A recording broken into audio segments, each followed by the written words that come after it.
अभी बस Pakistan peoples party के नौजवान इमन जमाल इस्लानी मेरे साथ मौजूद है, उनसे बात करेंगे। जमाल साहब बताइएगा, 9 मई की जो वाक़यात है उसके फुटेज भी सामने आ गए हैं। खान साहब ने कहा, जो कि बानी चेयरमैन है, कि अगर पाकिस्तान तहरीक इंसाफ के रहनुमा उनमें पाए गए तो मैं माफ़ी मांगूंगा। अब क्या समझते, अब सब कुछ वाज़ेह हो गया है? देखिए जी, ये सब कुछ वाज़ेह है। 9 में जिसने करवाया था, जिसने किया था, वो कौम के सामने वाज़ेह हो गया है। और जहाँ तक बानी पीटीआई का सवाल है, मुझे ये नहीं लगता कि वो अपने वर्कर्स को ओन करते हैं, क्योंकि हम एक पार्टी से ताल्लुक़ रखते हैं। हमारे लीडरशिप के लिए हमारा जो लीडर है, रहनुमाएँ हैं, उतनी ही काबिल इज़्ज़त हैं, काबिल एहतराम है जैसे कि एक आम वर्कर। अगर वो कह रहे हैं कि हमें लीडर शनाख्त करके दें, उनके जो रहनुमा हैं वो शनाख्त करके दें, तो वर्कर तो उनके थे, विज़न पे किसके निकले हैं? तो मेरे ख़्याल से ये हर चीज़ वाज़ेह है। वो फिर अगर यू टर्न लेना चाहते हैं, ये इनकी मर्ज़ी है, लेकिन 9 में जिसने कराया उसको सज़ा मिलनी चाहिए, क्योंकि हमारे शहदाओं ने हमारे लिए ही कुर्बानी दी है, हमारे कौम के लिए कुर्बानी दी है, हमारे मुस्तकबिल के लिए कुर्बानी दी है। पीपल्स पार्टी क्या कर रही है बलूचिस्तान में? सुनने में आ रहा है कि वहाँ पर जो अंदरूनी इख्तलाफात है पीपल्स पार्टी में, वो भी सामने आ चुके हैं। आप कर क्या रहे हैं? देखिए जी, पार्टी कोई भी पार्टी हो, इख्तलाफात ज़रूर होगा, क्योंकि हम एक कॉमन इंटरेस्ट के लिए, हम एक कॉमन गोल के लिए बेशक यकजा होते हैं, लेकिन बाज़ वक़ात ऐसे होते हैं कि कॉमन गोल के आड़ में कुछ ऐसे लोग होते हैं जिनका इंटरेस्ट डिफरेंस होता है। तो जब इंटरेस्ट डिफरेंस होता है तो खामखा क्लैशेस हो जाते हैं। चेयरमैन साहब ने हमें बिल्कुल गाइडेंस दी है कि कैसे चलना है बलूचिस्तान में।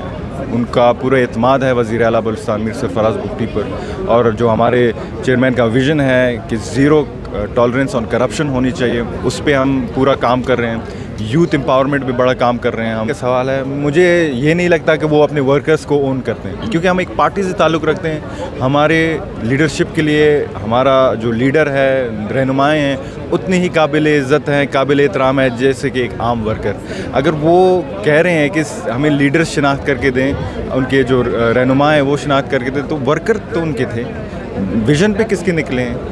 तो मेरे ख़्याल से ये हर चीज़ वाज़ेह है। वो फिर अगर यू टर्न लेना चाहते हैं, ये इनकी मर्ज़ी है, लेकिन 9 में जिसने कराया उसको सज़ा मिलनी चाहिए, क्योंकि हमारे शहदाओं ने हमारे लिए ही कुर्बानी दी है, हमारे कौम के लिए कुर्बानी दी है, हमारे मुस्तकबिल के लिए कुर्बानी दी है। पीपल्स पार्टी क्या कर रही है बलूचिस्तान में? सुनने में आ रहा है कि वहाँ पर जो अंदरूनी इख्तलाफात है पीपल्स पार्टी में, वो भी सामने आ चुके हैं। आप कर क्या रहे हैं? देखिए जी, पार्टी कोई भी पार्टी हो, इख्तलाफात ज़रूर होगा, क्योंकि हम एक कॉमन इंटरेस्ट के लिए, हम एक कॉमन गोल के लिए बेशक यकजा होते हैं, लेकिन बाज़ वक़ात ऐसे होते हैं कि कॉमन गोल के आड़ में कुछ ऐसे लोग होते हैं जिनका इंटरेस्ट डिफरेंस होता है। तो जब इंटरेस्ट डिफरेंस होता है तो खामखा क्लैशेस हो जाते हैं। चेयरमैन साहब ने हमें बिल्कुल गाइडेंस दी है कि कैसे चलना है बलूचिस्तान में। उनका पूरा एतमाद है वज़ीर आला बलूचिस्तान मीर सरफराज बुगटी पर, और जो हमारे चेयरमैन का विज़न है कि ज़ीरो टॉलरेंस ऑन करप्शन होनी चाहिए, उस पर हम पूरा काम कर रहे हैं। यूथ एम्पावरमेंट पे बड़ा काम कर रहे हैं हम। तो ये चीज़ें छोटे मोटे होते रहते हैं, लेकिन वो भी हमारे फैमिली के हिस्से हैं। जैसे कि घर में लड़ाई झगड़े होते हैं, तो पार्टी भी इसी तरह है। अरशद नदीम साहब को मैं दोनों हाथों से सलाम पेश करता हूँ, जिस तरह उन्होंने स्ट्रगल की है, और स्पोर्ट्समैन होने के नाते ये हमारे लिए भी काबिल फ़ख्र बात है, काबिल इज़्ज़त एहतराम बात है कि उन्होंने इतने वसाइल कम होने के बावजूद, ट्रेनिंग कम होने के बावजूद, फैसिलिटीज़ कम होने के बावजूद उन्होंने पाकिस्तान को वर्ल्ड लेवल पे रिप्रेजेंट की है, और एक बाकायदा ओलंपिक रिकॉर्ड कायम किया है, जो कि मैं समझता हूँ हाल ही में तोड़ना, क्या मतलब 100 साल तक तोड़ना बहुत मुश्किल है। और साथ साथ मैं अपने गवर्नमेंट से भी ये रिक्वेस्ट करूँगा कि अरशद नदीम जैसे लोगों को प्रमोट करें। नौजवान हमारे पास बहुत हैं रॉ टैलेंट, तो उनको पॉलिश करें, ताकि हमारे, क्योंकि आपने ख़ुद ही देखा होगा कि बहुत सारे लोग अरशद नदीम साहब को अप्रिशिएट कर रहे हैं, तो उनके पास हमें जाना चाहिए। उनका जो स्ट्रगल है उसको बयान करके एक पॉजिटिव इमेज कायम करना चाहिए स्पोर्ट्स के हवाले से, और इसी तरह स्पोर्ट्स को फ़रोग़ देने के लिए कुछ ठोस इक़दाम लेने चाहिए। अपनी मौत को गले लगा रहे हैं मुल्क से निकलने के लिए, तो सर्टेनली एक तो सबसे बड़ी इसकी जो वजह है वो इकोनॉमिक कंडीशन है। फिर उसके बाद आता जाता है कि एम्प्लॉयमेंट अपॉर्चुनिटीज़ नहीं है, और उस तरीके से रेवेन्यू जनरेट नहीं हो रहा, जो बिज़नेस हैं वो बंद हो रहे हैं।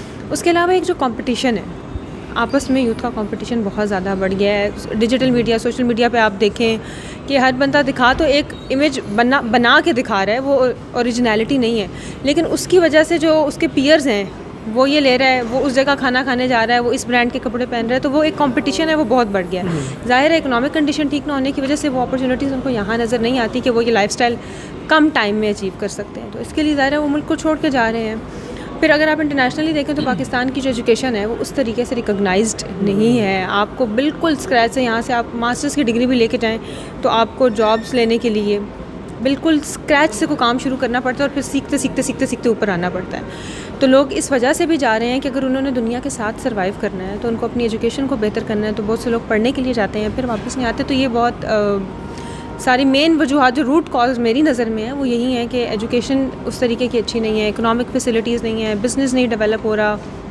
इन्फ्लेशन इतनी ज़्यादा है कि जो मिडिल क्लास थी वो तो बिल्कुल ही ख़त्म होती जा रही है। तो ज़ाहिर है उन्होंने सर्वाइवल के लिए कुछ तो करना है, तो अब उनके पास आखिरी जो रिजॉर्ट है वो यही रह गया है कि वो मुल्क छोड़ दें। लेकिन अगर हम देखें तो जो भी पॉलिटिकल पार्टी आती है उनकी तरफ से स्लोगन यही होते हैं कि हम नौकरियां देंगे, हम नौजवानों को एम्पावर करेंगे। उसके बाद जब वो गवर्नमेंट में आ रहे होते हैं तो फिर इस तरह कुछ भी नज़र नहीं आता। तो आप क्या समझती है कि जो पॉलिटिकल इंस्टेबिलिटी है या जो लीडर्स का विजन है उसमें भी कुछ फ़र्क है? बिल्कुल, आप देखिए कि लीडर का जो विज़न है वो पॉलिसी बनाना है ही नहीं। लीडर का विज़न ये है कि जब मैं इलेक्शन के लिए जाऊँ तो मेरे पास दिखाने के लिए 4 चीज़ें हों कि मैंने ये कर दिया, ये कर दिया, ये कर दिया। और अक्सर लीडर्स का, टू बी रियली ऑनेस्ट, ये विज़न भी नहीं है। उन्होंने सिर्फ एक दूसरे पे क्रिटिसिज्म करना है। तो जब आप लॉन्ग टर्म अपना बेनिफिट कंट्री का देख के पॉलिसीज़ नहीं बनाएंगे तो फिर यही कुछ होगा। आप उन चीज़ों के ऊपर इन्वेस्ट करेंगे जो आप सिर्फ गिनवा सकते हैं, दिखा सकते हैं, लेकिन उनका एज सच इम्पैक्ट कुछ भी नहीं है या बहुत थोड़ा इम्पैक्ट है। तो सर्टेनली आप एक अच्छी चीज़ को कितनी देर तक देख सकते हैं, यूटिलाइज़ कर सकते हैं। एट द एंड आपको अपनी बेसिक नीड्स की फुलफिलमेंट चाहिए होती है, तो उसके लिए फिर उनको यही रास्ता मिल रहा है कि उन्होंने बाहर निकलना है इस मुल्क से। Thank you so much. आप मुझे बताइएगा, आप भी नौजवान ही है और इस तरह हम कहते हैं कि 65% जो आबादी है वो आप ही से नौजवानों पर मुश्तमिल है। आप क्या समझती है कि इस मुल्क का जो नौजवान है वो क्यों मायूस है? जैसे सहरिश ने बात की, मैं सहरिश की बात को ही सेकंड करूँगी। सहरिश ने बात की एजुकेशन की, राइट? ठीक है, एजुकेशन उस तरह से नहीं प्रोवाइड की जा रही हमारे जो नौजवान हैं उनको। बट अगर मैं अपनी बात करूँ, ठीक है, मैंने किसी ना किसी तरह, जिस तरह से मर्ज़ी, मेरे घर वालों ने मुझ पर लाखों लगा के मुझे यूनिवर्सिटी से तालीम दिलवाई कि ठीक है, आफ्टर डिग्री मैं किसी अच्छी जगह पर जाके पाकिस्तान में किसी अच्छी एटलीस्ट कोई ऐसी जॉब ले सकूं जहां पर एटलीस्ट उसके बाद मैं खुद सर्वाइव कर सकूं, राइट?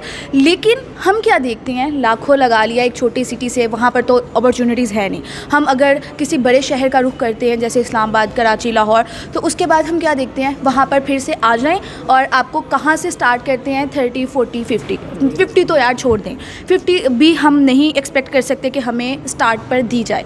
उसके बाद आप यूथ के मसलों को समझें यार। अगर आप उसको आउट ऑफ सिटी जॉब दे रहे हैं, वो किस बेस पर वहाँ पर रुके, आपके हॉस्टल के रेंट्स कितने हैं, राइट? वो